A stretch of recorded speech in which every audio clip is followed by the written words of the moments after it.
అటు పాలనా పరంగా, ఇటు ప్రభుత్వ పరంగా కూడా సోషల్ మీడియా మీద ఎక్కువగా ఆధారపడుతూ వస్తున్నటువంటి చంద్రబాబు నాయుడు గారు మరికొన్ని కీలక నిర్ణయాలు తీసుకొని అమలు చేసే దిశగా వెళ్తూ ఉన్నారు అని తెలుగుదేశం పార్టీ మీడియాలోనే కథనాలు ప్రసారం అవుతూ ఉన్నాయి.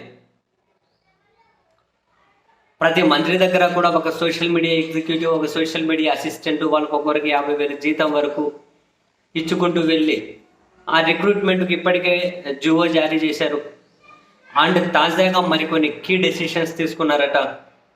మొన్న ఎన్నికల్లో తెలుగుదేశం పార్టీకి వ్యూహకర్తగా పనిచేసిన రాబిన్ శర్మ నేతృత్వంలో టీంని ఇటు ప్రభుత్వ పరంగా మరికొందరిని అటు పార్టీ పరంగా కూడా వాడుకోవాలి అని నిర్ణయానికి చంద్రబాబు నాయుడు గారి సర్కారు వచ్చిందట.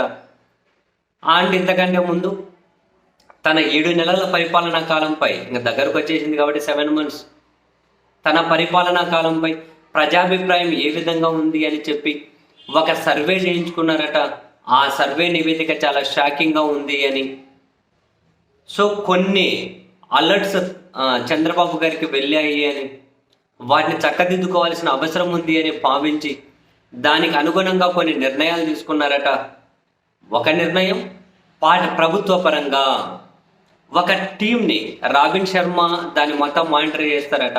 అంటే రిక్రూట్మెంట్ ఒక టీం 25 మందితో ఒక టీం ఏర్పాటు చేసి చీఫ్ మినిస్టర్ ఫెలోస్ అనే ఒక యువ టీం అట. దాని పేరు CM fellows, chief minister fellows అని. వాళ్ళు ఏం చేస్తారట, క్షేత్రస్థాయిలో ఉన్నటువంటి లోటుపాట్లు ఏవైతే ఉంటాయో వాటన్నింటినీ నేరుగా ముఖ్యమంత్రికి రిపోర్ట్ చేసే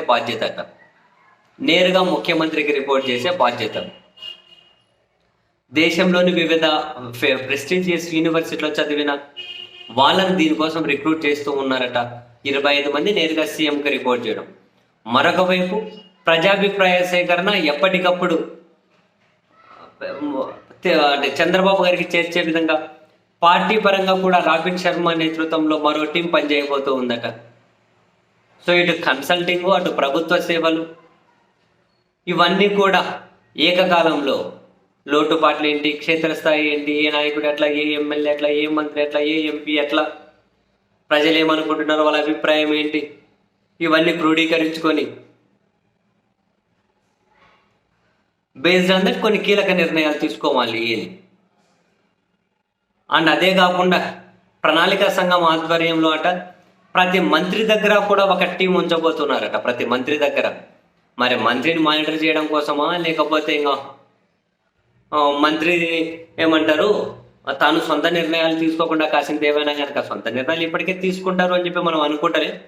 మొత్తం మీద మరి మంత్రి దగ్గర ఒక టీం నియమించడం అంటే ఏ కోణంలోనూ అంటే అర్థం కావట్లేదు.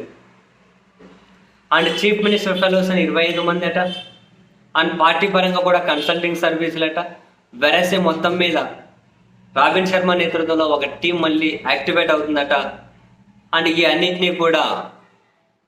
ఈ అన్నింటినీ కూడా క్షేత్రస్థాయిలో పరిశీలించి మానిటరింగ్ చేయడం కోసం రాబిన్ శర్మ ఒక వ్యక్తిని అపాయింట్ చేశారట. అనంత్ తివారీ అట. ఎక్కడోళ్ళు అనంత్ తివారీ అనే ఒక వ్యక్తిని రిక్రూట్ చేశారట, అంటే హెడ్గా. సో తను మొత్తం ఈ ఎగ్జిక్యూషన్ చేయబోతున్నట్ట, ఈ ప్రాజెక్ట్ ఎగ్జిక్యూషన్. చంద్రబాబు నాయుడు గారు అయితే అన్ని విధాలుగా ఎక్కువగా ఒక రకంగా కన్సల్టింగ్, సోషల్ మీడియా, ఈ ప్లాట్ఫామ్స్ని నమ్ముకోబోతూ ఉన్నారు. క్షేత్రస్థాయి నుంచి కూడా వాళ్ళు ఇచ్చే నివేదికల మీదే ఆధారపడబోతూ ఉన్నారు.